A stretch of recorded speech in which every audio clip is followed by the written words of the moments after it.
মালদা জেলার Chanchal super speciality হাসপাতালে এক প্রসূতির মৃত্যুকে ঘিরে ব্যাপক উত্তেজনা ছড়ালো। প্রসব যন্ত্রণা নিয়ে গত রবিবার হাসপাতালে ভর্তি হয়েছিলেন সালমা সুলতানা, বয়স 26। তার বাড়ি শামসি মালোপাড়ায়। বুধবার চিকিৎসাধীন অবস্থায় তার মৃত্যু হয়। মৃত্যুর খবর ছড়িয়ে পড়তেই পরিবারের সদস্য, স্থানীয় বাসিন্দারা চিকিৎসার গাফিলতির অভিযোগ তুলে হাসপাতাল চত্বরে প্রসূতি বিভাগে বিক্ষোভে ফেটে পড়েন।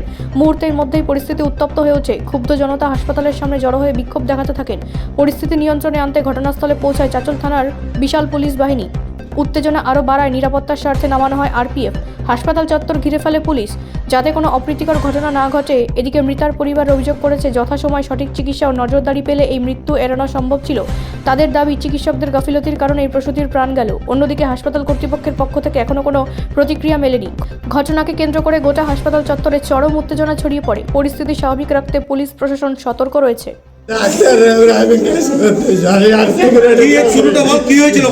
মারা গেল? হ্যাঁ, কে মারা গেল? কবে ভর্তি করেছিল? 3 দিন হয়ে গেল। বাচ্চা হয়েছিল? বাচ্চা হয়নি, বললো যে নর্মাল হয়ে যাবে। আমি বললাম সিজার করে নিব, বলছে নর্মাল হয়ে যাবে। কোন ডাক্তার? ডাক্তার চলে গেছে। আমি দেখতে চেয়েছিলাম, আমাকে এখান থেকে সিকিউরিটি ঢুকতে দেয়নি, যাতে আমি চিন্তা মুখখান দেখতে পেতাম। হাসপাতালের কি দুরবস্থা, কি বলবেন? হাসপাতালের জন্য মরলো। ডাক্তারের গাফিলতির কারণেই কি আপনার স্ত্রী? কোন ডাক্তার ছিল? নাম জানি না। ডাক্তার কি এসেছিল দেখতে পেশেন্টকে? ডাক্তার আসেনি, বললো যে 9টার দিকে ডাক্তার আসবে, আসেনি। চিকিৎসার গাফিলতির কারণেই কি মৃত্যু? কোথায় বাড়ি আপনাদের? আপনারা কি অভিযোগ করবেন হাসপাতালে? আপনার নাম?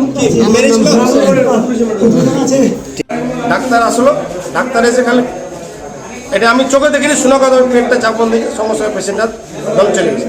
এবার বেডে যতগুলো পেশেন্ট আছে, না হলে 20টা পেশেন্ট শুনতে পাচ্ছি, ডাক্তারের কারণে মনে হলো, ডাক্তারের কারণে মনে হলো, ডাক্তার মেরে ফেললে, ডাক্তার মেরে ফেললে, এভাবে বলছে। এইটুকু আমি শুনি। আমি ছুটে শামসির দিকে আসলাম, আমার শামসিদের বাড়ি। শামসির দিকে ছুটে এসে আমি গেলাম, 3 তলায় উঠলাম। উঠে যা বললাম কী হয়েছে, তা ভাতিজিটা বলছে যে আমাকে তো মেরেছে। তোমাকে মারলো কেন? পেশেন্ট মরেছে, পেশেন্ট তুমি বলতে পারো যে আমাকে মেরেছে। এসে কে মেরেছে? এটা একটা পুলিশ অফিসার আমাকে কী করেছে, চেয়ে নিলে বলছে বাড়া কিন্তু বাড়া। আমার কে মেরেছে দেখি অফিসারটা, আমি জোর গলা দিয়ে বলেছি কে মেরেছে দেখি। আমার কাছে থানার কালো করে অফিসার আছে, আমি তো নাম জানি না ওর, ও আমাকে ঠেলে ধাক্কা দেবে, তুমি বেরাও বেরাও, তোমার কি আছে? আচ্ছা, বলছি এই যে হাসপাতালের দুরবস্থা, চিকিৎসার গাফিলতির কারণে কি মৃত্যু? হ্যাঁ, চিকিৎসার গাফিলতির কারণে মৃত্যু হয়েছে। আর এত বড় হাসপাতাল রাজ্য সরকার দিয়েছে মালদার চাচলকে, সুপার স্পেশালিটি বলা হচ্ছে, এই হাসপাতালের চিকিৎসা কি ঠিক আছে? না, এখন পর্যন্ত নাই। এবার বাইরে এসে আমি আরো 5-7 জনের মুখে শুনলাম, পেশেন্ট পার্টির মুখে, বললো যে দাদা আমাদেরও কেসে, আমাদেরও ট্রিটমেন্ট হচ্ছে না, আমাদেরও ট্রিটমেন্ট হচ্ছে, আমাদেরও পেশেন্ট পড়ে আছে 2 দিন থেকে। কিন্তু ডাক্তারের অবহেলাতে মারা যাচ্ছে। এটা সরকার, রাজ্যের মুখ্যমন্ত্রীর কাছে কি আমরা আবেদন কিন্তু করবেন? এটার পিছনে ছাড়বো না। রাজ্যের মুখ্যমন্ত্রীর কাছে কি আবেদন করবেন? আমরা এটা ছাড়বো না, যেন পরবর্তী নেক্সটে ভালো এটাতে আমরা কেস মামলা যা করতে হয় এর সিদ্ধান্ত দেখে আমরা ছাড়বো। এটা নবান্নতে যদি পাঠাতে হয় চিঠি, তাও পাঠাবো। মুখ্যমন্ত্রীকে জানাবেন? হ্যাঁ, জানাবো, অবশ্যই জানাবো। আচ্ছা, এখন কি থানায় লিখিত অভিযোগ করবেন? হ্যাঁ, করবো। আমি দেখে নিই, এটা আমাদের ডাকছে, সুপার হসপিটাল ডাকছে, ওখানে কথা বলবো। কথা বলা কী বলছে শোনা পরে করবো। কি নাম আপনার? আরশাদ আলী, বাড়ি কোথায়? শামসি।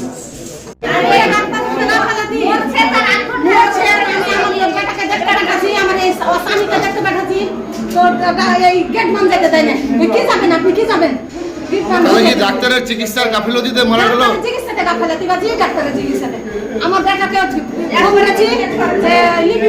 আপনার বৌমা? আপনারা থানায় অভিযোগ করবেন?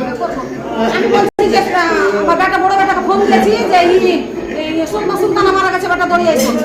এবার গেট মান ঢুকতে দিলে না। এবার একটা পুলিশে আমার বেটাকে ঢুকতে দিল, জোর মুস্তি জ্যাকেটটাকে বাইরে নিল। এইটা কেমন ধারণা? দুজনাতে আমার বেটাকে এইভাবে চট তুলে দিয়েছে, আমার বড় বেটাকে এইভাবে চট তুলে দিয়েছে। আমার বউ মেরেছে, আমার বেটা ডাকবো না, ঢুকতে দেয়। কিন্তু সরকার তো মানুষের সুবিধার জন্যই হাসপাতাল বানাইছে। সরকার সুবিধার জন্যই হাসপাতাল বানাইছে। মারা গেছে, তবু আমার বেটার কাছ থেকে পুলিশের জ্যাকেটকে ঢেলে নিয়ে এইভাবে চট তুলে নিয়েছে। কেন এগুলো হবে? কি বলছো? তাহলে এই অমানবিক দিকগুলো কি জানাবেন মুখ্যমন্ত্রীকে? আমি সব সময়ই বলছি যে আমি করবো, সিজার করবো, যত টাকা লাগবে আমি দিব, যত ব্লাড লাগবে আমি দিব। নাই না করে আমি 10টা লোক নিয়ে এসেছি ব্লাড দল লেগে, এলাও করে না ডাক্তার, এলাও করে না। কি নাম আপনার? আমার নাম ব্যুরো রিপোর্ট, রাষ্ট্রীয় প্রসার বাংলা।